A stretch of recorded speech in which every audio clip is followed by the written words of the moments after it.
একজনে প্রশ্ন করছেন যে আমরা কাপড় চোপড় কীভাবে পরবো, আল্লাহ রসুল তো জুব্বা পরতেন, আমরা সেটা পড়ি না। এখন প্রত্যেকটা বিষয় আল্লাহর কোরআনে ফয়সালা দেওয়া আছে। পোশাকের জন্য আল্লাহ তাআলা কোরআনে 2টা শর্ত রেখেছেন। ইয়া আইয়ুহাল্লাযীনা আমানু কদ আনজালনা আলাইকুম লিবাসান ইউওয়ারি সাওয়াতিকুম রিশা। সূরা আরাফে আল্লাহ বলেছেন, হে আদম সন্তান, তোমাদের জন্য আমি পোশাক উদ্ঘাটন করেছি। এই পোশাকটা কী হবে? ইউওয়ারি সাওয়াতিকুম রিশা। এই পোশাক তোমাদের গুপ্তাঙ্গ ঢাকবে এবং সৌন্দর্য বর্ধন করবে। তো পোশাকের শর্ত হলো 2টা, যে পোশাকে আপনার দেহের যে আওরাত মানে গুপ্তাঙ্গ, এই শরীরের গুপ্তাঙ্গটা ঢাকবে এবং সৌন্দর্য বর্ধন করবে। এই 2টা শর্ত কোরআনে বলেছে। আপনাকে লম্বা জামা, খাটো জামা, মোটা জামা, পাতলা জামা এক কিছু বলে নাই। বলছে পোশাকটা হবে এমন যে তোমাদের গুপ্তাঙ্গ ঢাকবে, আবৃত করবে এবং সৌন্দর্য বর্ধন করবে। এই পোশাক তোমাদের হবে। বাস, কাজে আপনি কে কী পরলো কি না পরলো সেটা আপনার দেখা দরকার। এই 2টা শর্ত আপনি মেনে পোশাক ব্যবহার করবেন। তারপরে লেবাসুত তাকওয়া বলা হয়েছে। লেবাসুত তাকওয়া জালিকা খায়ের। লেবাসুত তাকওয়া হলো যে পোশাক আপনাকে রক্ষা করে, রক্ষাকারী পোশাক। যুদ্ধের আক্রমণ থেকে যে পোশাক আপনাকে রক্ষা করে, লৌহবর্ম, বুলেট প্রুফ পোশাক। তো আরব দেশে ছিল লৌহবর্ম, এবং পৃথিবীতে সর্বপ্রথম এই লৌহবর্ম আবিষ্কার করেছেন, এই লৌহবর্ম নির্মাণ করেছেন দাউদ আলাইহিস সালাম। এটা কোরআনে পরিষ্কার বলা আছে। কোরআনে পরিষ্কার আলান্না লাহুল হাদিদ আনিমান সাবিগাতান ওয়া কাদ্দির ফিস সারত। আল্লাহ বলেছেন, তুমি লম্বা লম্বা জামাগুলি বানাও। আপনার যে সৌন্দর্যের পোশাক, এটা হাঁটু এবং পায়ের গিরা এর মাঝ বরাবর পরা সুন্নাত মুস্তাহাব।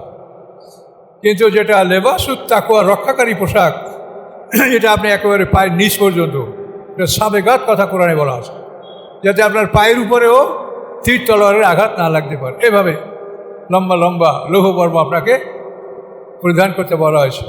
তো যে পোশাকে আপনাকে রক্ষা করে শীত, গ্রীষ্ম, বর্ষা, যুদ্ধ, এই পোশাকগুলি হলো রক্ষাকারী পোশাক। আপনি একটা রেইনকোট, এটার জন্য বলা হয় না যে তুমি 2 গিরা এবং হাঁটুর মাঝ পর্যন্ত পরো। রেইনকোটটা আপনি ইচ্ছে করলে পায়ের নিচ পর্যন্ত পরতে পারেন, পানি থেকে রক্ষা পাওয়ার জন্য। এই লেবাসুত তাকওয়া মানে অনেকে কয় যে এই লম্বা জামা, না। লেবাসুত তাকওয়া হলো রক্ষাকারী পোশাক, যে পোশাকে আপনাকে রোদ, বৃষ্টি, তারপরে যুদ্ধের অস্ত্র আঘাত থেকে রক্ষা করে।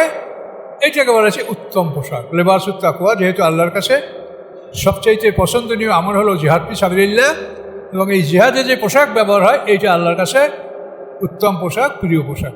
এগুলি সব কোরআনে বলা আছে। এখন কোরআন থেকে আপনি অনুসন্ধান করবেন না, আগেই আপনি এদিক সেদিক খুঁজবেন, এটা তো আপনার অনুমতি নাই। আপনি আগে কোরআন থেকে দেখেন যে আপনি যে বিষয়টা জানতে চাচ্ছেন সেটা কোরআনে কি আছে সেটা আগে দেখেন। যদি কোনোখানে অভাব হয় সেখানে রাসূলের হাদিস থেকে আপনি পূরণ করে নেবেন।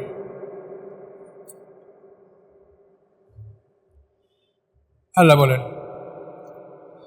আনি'বুদুনি হাযা সিরাতুম মুস্তাকিম, তোমরা আমার ইবাদত করো, এটাই হচ্ছে সরল পথ।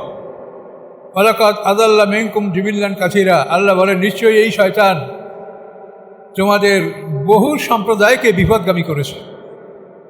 বহু সম্প্রদায়কে এই শয়তান মূর্তি পূজায় লিপ্ত করেছে, বিপদগামী করেছে। আফালাম তাকুনু তাকিলুন, তোমাদের কি জ্ঞান নাই? তোমরা কি জ্ঞান রাখো না? তোমরা দেখো না পৃথিবীর কত বড় বড় জাতিগুলিকে শয়তান বিপদগামী করেছে? কাজগুলি তোমাদের দেখা উচিত। তোমাদেরকে জ্ঞান নাই? আফালা তাকিলুন।